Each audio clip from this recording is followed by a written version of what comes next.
요한계시록 13장 11절에서 18절에 있는 말씀, 오늘 우리에게 주시는 하나님의 말씀, 우리 함께 한 목소리로 받들어 읽겠습니다.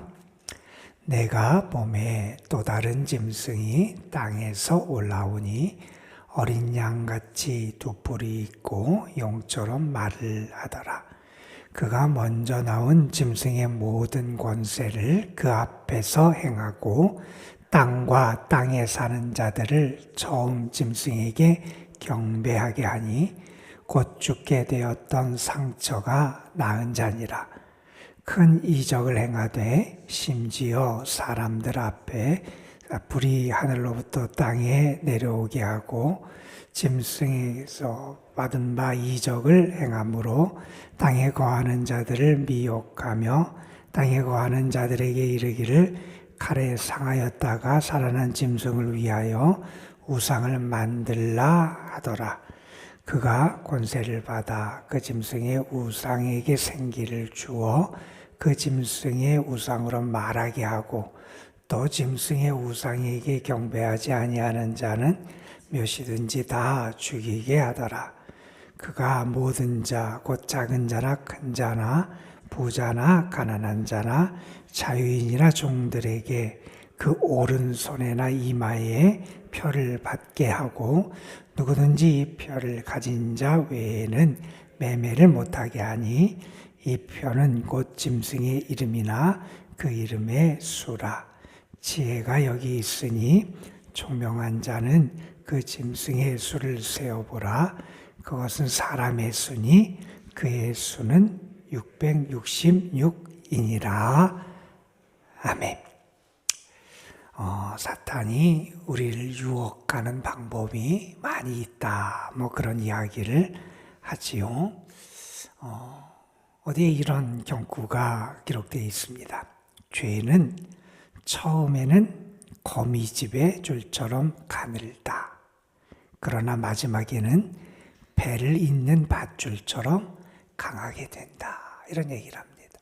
거미줄 아주 가늘고 잘 보이지도 않는 그렇게 작은 것처럼 우리에게 다가오지만 우리가 그 사탄의 유혹에 빠지고 죄에 물들게 되면 결국 큰 배도 붙들 수 있는 아주 굵은 밧줄처럼 그렇게 되는 게 죄의 결과고 열매다 하는 이야기를 합니다. 사탄들이 회의를 열었대요. 어떻게 하면 사람들을 타락시키고 지옥으로 갈 수 있게 할 수 있을까? 가장 좋은 방법이 뭘까? 그랬더니 그 사탄이 얘기를 합니다. 그건 사람들에게 하나님이 안 계시다, 없다, 이렇게 이론적으로 잘 설득하면 넘어올 거다, 그런 얘기를 해요. 그랬더니 이번에는 다른 사탄이 얘기를 합니다. 사람들에게 시련을 주고 혹은 악한 사람이 잘 되게 하면 사람들이 의심하게 될 거다. 그러면서 하나님을 떠나고 믿음의 길을 떠날 거다, 이런 얘기를 했대요. 그런데 그날 대상을 받은 제안은 뭐냐 하면 사람들을 나태하게 만들자라는 거였다 그랬죠. 하나님이 계시고 예수님이 하나님의 아들인데 지금 믿지 말고 차차 믿어라. 그리고 현재의 삶의 문제에 무관심하게 하면 오히려 사람들이 신앙에서 믿음의 길에서 떠나게 된다. 이런 이야기를 했다는 얘기도 우리가 듣게 됩니다. 여러분, 신앙인들이 조심해야 될 사탄의 유혹이 많이 있을 거예요. 사탄이 이런저런 여러 가지 다양한 모습으로 우리를 유혹하고 넘어뜨리려고 역사를 해요. 특별히 오늘 말씀에서는 우리에게 어떤 우리를 넘어뜨리려는 사탄의 무기가 등장을 하냐면 아주 대단해 보이는 이적들이 등장을 한다는 거예요. 아주 뛰어나 보이고 무언가 엄청난 것처럼 보이고 대단한 능력이 있는 것처럼 보여서 그것을 가지고 사람들을 미혹시키는 그러한 사탄의 시험 무기가 있다는 것을 우리가 간과해서는 안 된다는 사실을 우리에게 보여주는 게 오늘의 말씀이에요. 여러분, 우리가 지금 용에 대한 그런 환상, 그리고 어제는 우리가 용을 섬기는 바다에서 나온 짐승에 대한 환상을 봤어요. 용은 사탄이라 그랬고 마귀라 그랬고 하나님을 대적하는 세력을 대표하는 게 용의 모습으로 12장에 등장을 했어요. 그 용이 하늘의 전투에서 져서 자기를 추종하는 세력과 함께 땅으로 내려와서 믿음의 사람들을 박해하고 핍박하고 하나님의 교회를 핍박하는 일을 합니다. 그래서 우리는 성도들은 이 땅에 살 때 이 용이 마지막 발악을 하고 성도들 해야 하는 시간 속에 고난의 시간을 보낼 때도 있다는 것을 우리가 기억해야 한다는 말씀을 읽었습니다. 그리고 어제 우리는 바다에서 나온 짐승, 그래서 그 용을 섬기고 용을 경배하게 하는 그러한 세력이 있다는 것을 봤고, 그 바다에서 나온 짐승이 용으로부터 권세를 받아서 그가 하나님을 모독하고 성도들을 비난하는 말을 하고, 특별히 그 용에게 경배하지 아니하는 그런 사람들을 죽이기까지 하는 그러한 잔악한 모습을 보여준다는 사실을 우리가 살펴봤습니다. 그러면서 어저께 우리가 봤던 10절 마지막 보면 그런 말씀이 있어요. 그렇게 핍박과 환난을 당하고 때로 죽임을 당하는 그러한 일이 벌어지게 되는데, 바로 여기에 성도들의 인내와 믿음이 존재한다. 그곳에 성도들의 믿음과 인내가 존재해서 성도다움 하나님께 속한 자의 능력과 모습을 그 고난과 핍박의 자리에 나타나게 된다 하는 말씀 우리가 함께 봤습니다.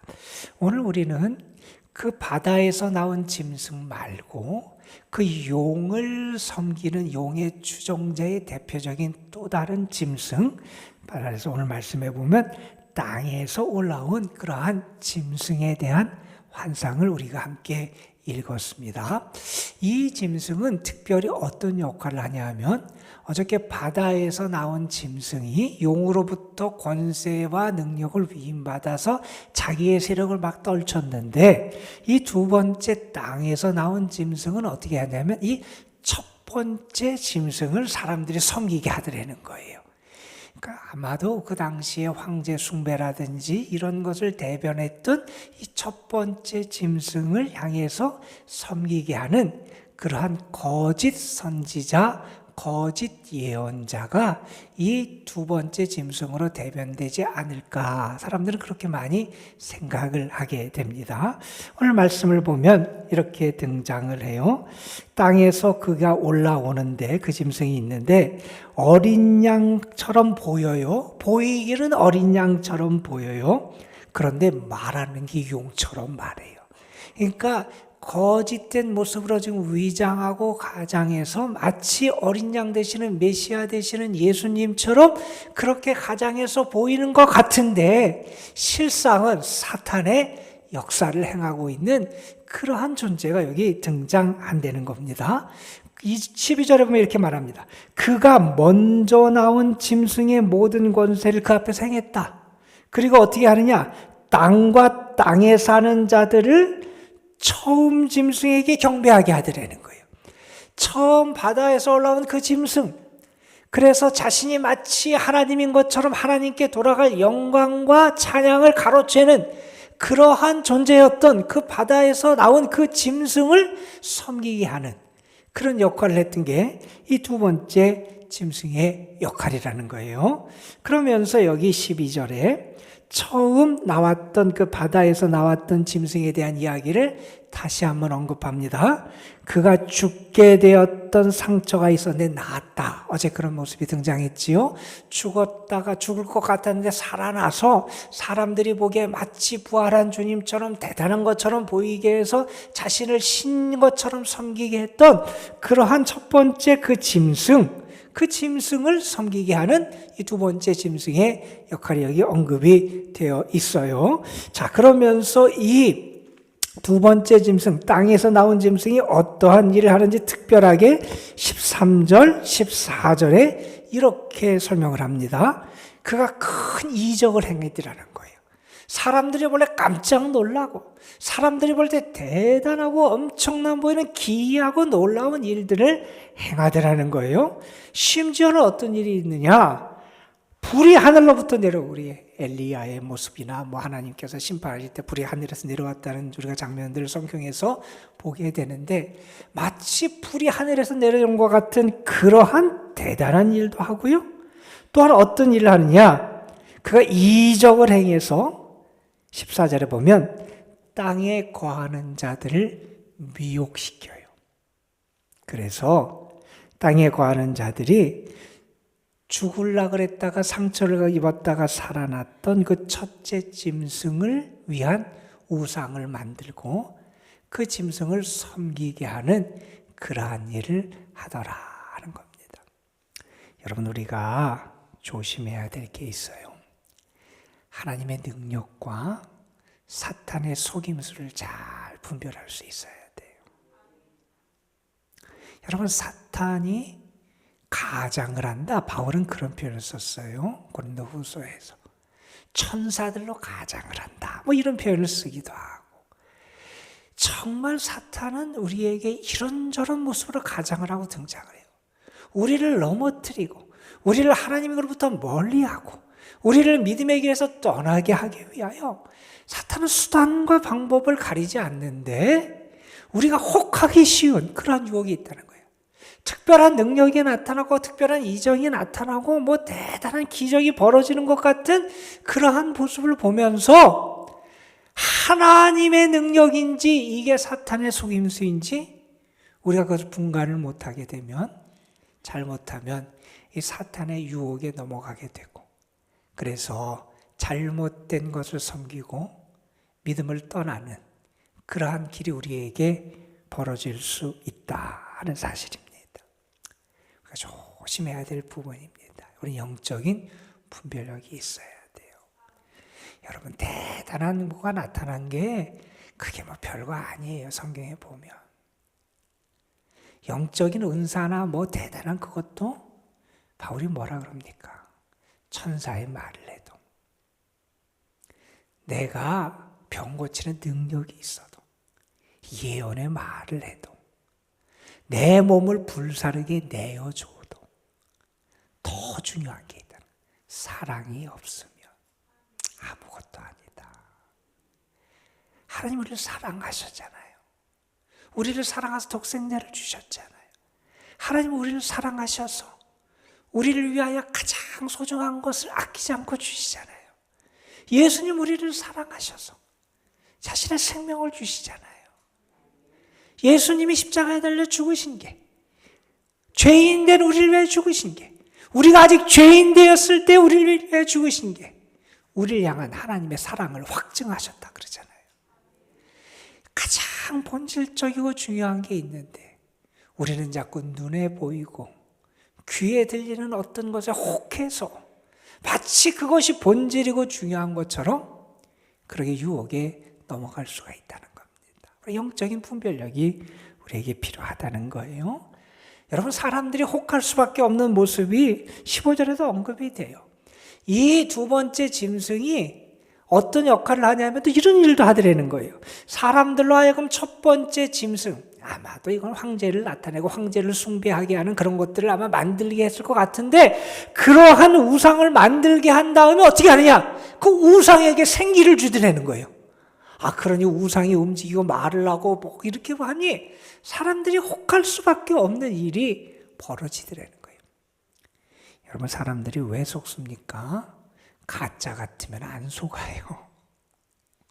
진짜같이 보여서 속고, 진짜같이 들려서 속고, 진짜같이 여겨져서 속습니다.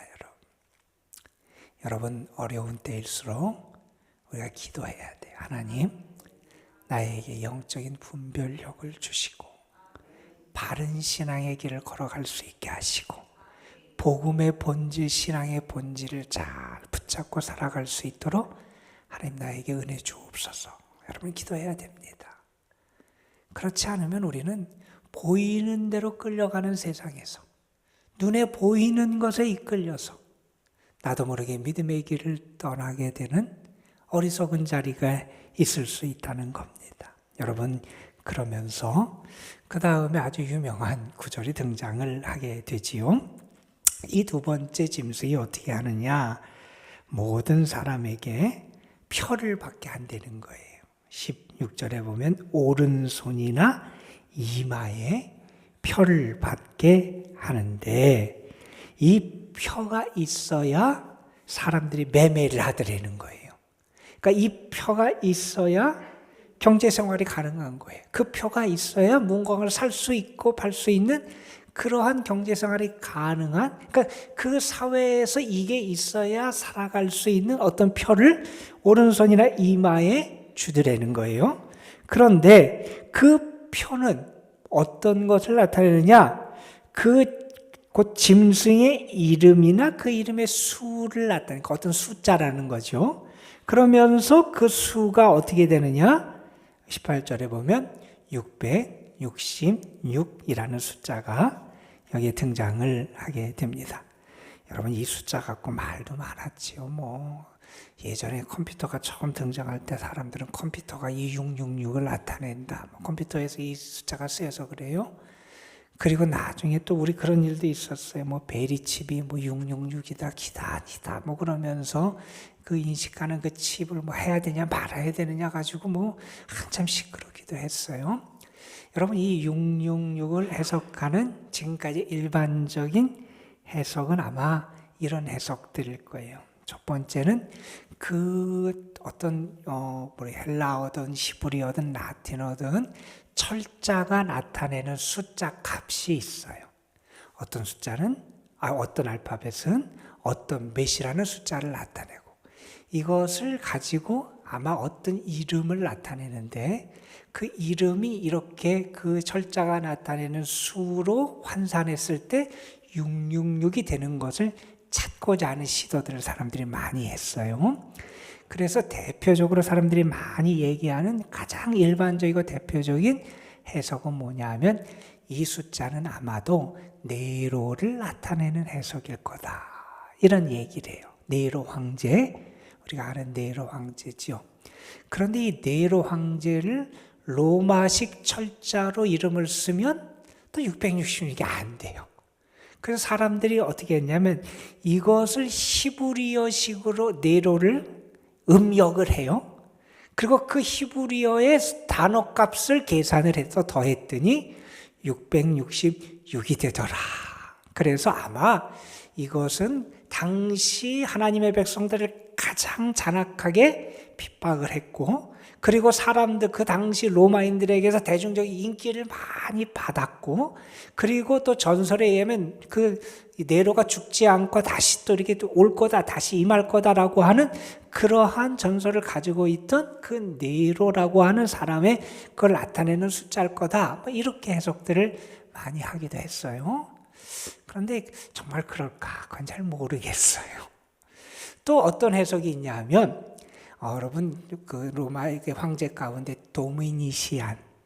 도미티아누스라고 하는 그런 황제가 있어요. 아마 이 요한계시록이 쓰여진 그 당시에 황제가 이 도미니시안 황제 때가 아닐까 사람들이 이렇게 많이 얘기하는데, 그 도미니시안이 또한 어떻게 불렸냐면 사람들에게 저 사람이 네로의 환생이다, 이렇게 불리기도 했던 게 도미니시안이라고 하는 황제였어요.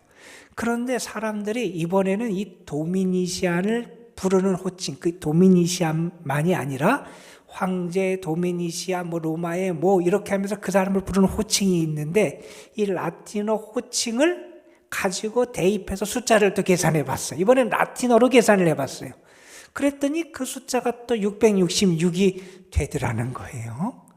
그래서 어떤 사람은 이것을 그냥 또 히브리어로 음역을 해가지고 그 숫자를 더해서 666을 찾은 사람도 있고, 어떤 사람은 또 도미니시안을 나타낸다 해서 그 라틴어 숫자를, 그걸 라틴어 철자가 나타내는 그 숫자 값을 더해서 또 도미니시안 황제라고 이렇게 말하는 사람도 있고, 어떤 분들은 또 이런 얘기를 합니다.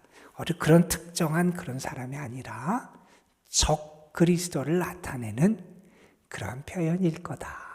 우리가 일반적으로 하나님에게 대항하는 그러한 세력을 나타내는 표일 건데, 특별히 여러분 이 6이라는 숫자는 완전수 7에서 하나가 빠진 불완전한 숫자예요. 그렇잖아요.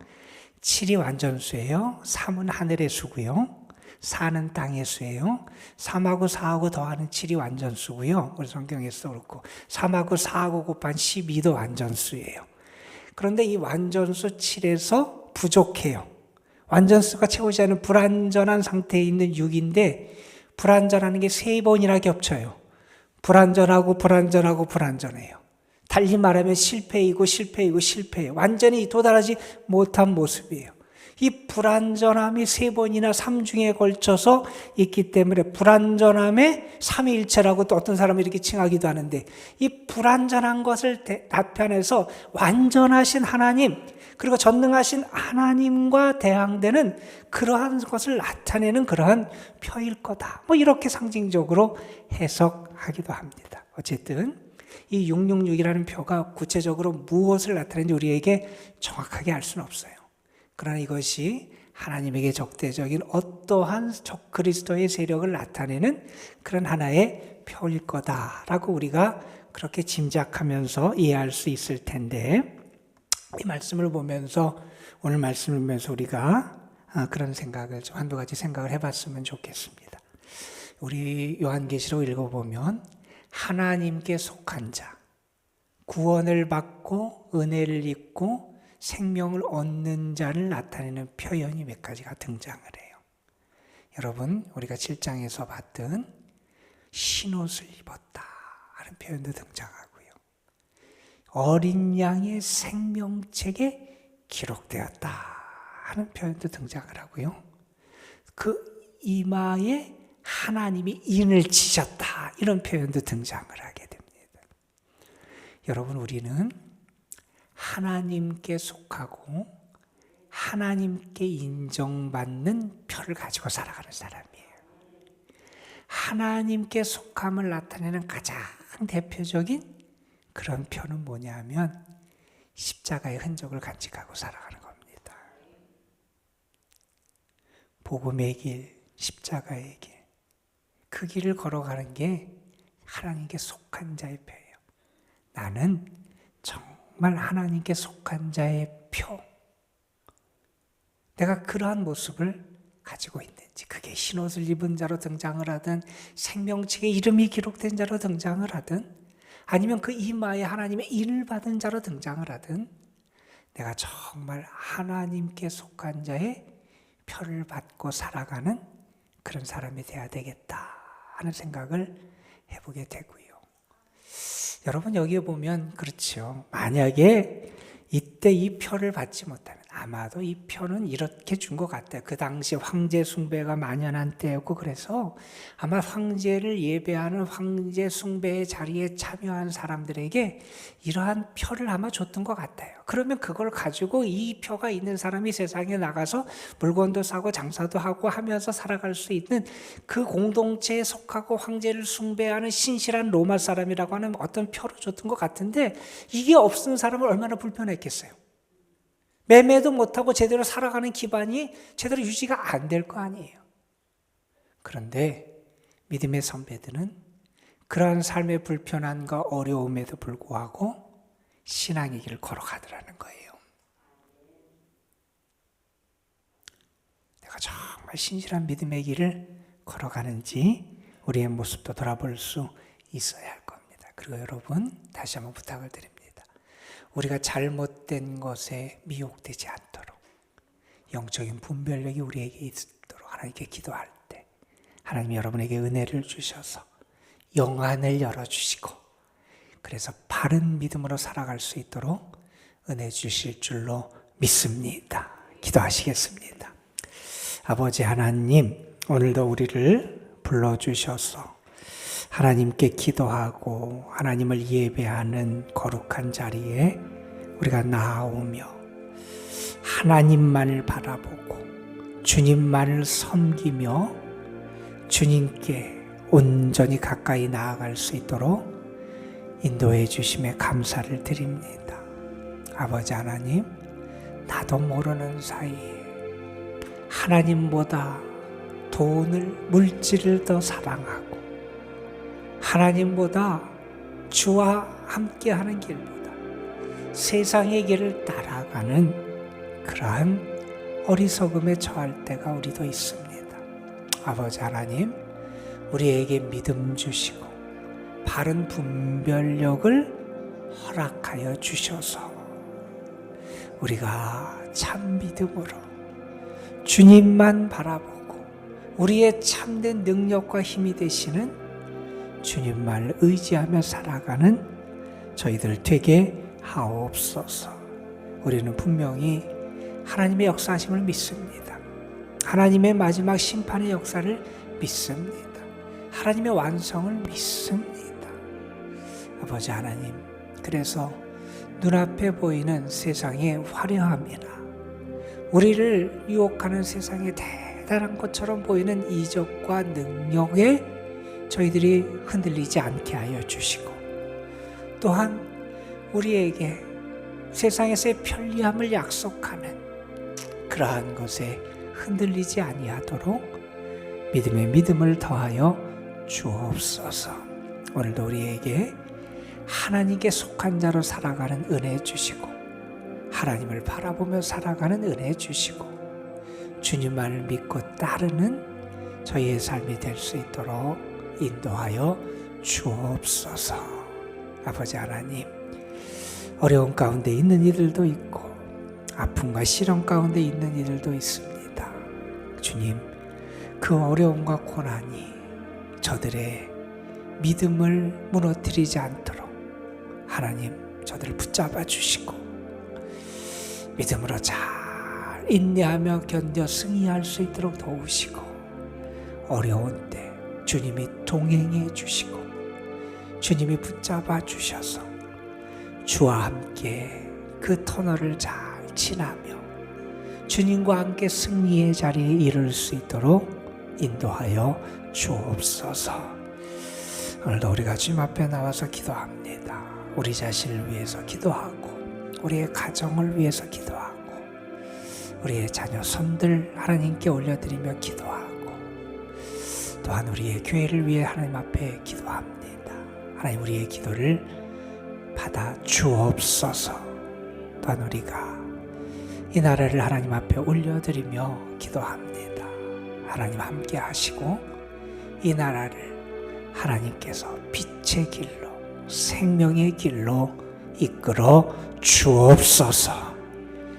이 시간 우리가 기도할 때 우리의 마음속에 주님의 빛이 비춰지게 하여 주시고 성령의 능력이 함께 하여 주시고 부르짖으며 주님이 나를 사랑하심을 느낄 수 있게 하여 주시고 부르짖으며 주님이 나를 도우심을 저희들이 확신할 수 있게 하여 주시고 부르짖으며 하늘의 문이 열리고 주님이 우리에게 응답하시는 그 역사를 바라보며 기뻐할 수 있도록 은혜를 더하여 주옵소서. 우리 구주 예수 그리스도의 이름으로 기도드리옵나이다. 아멘.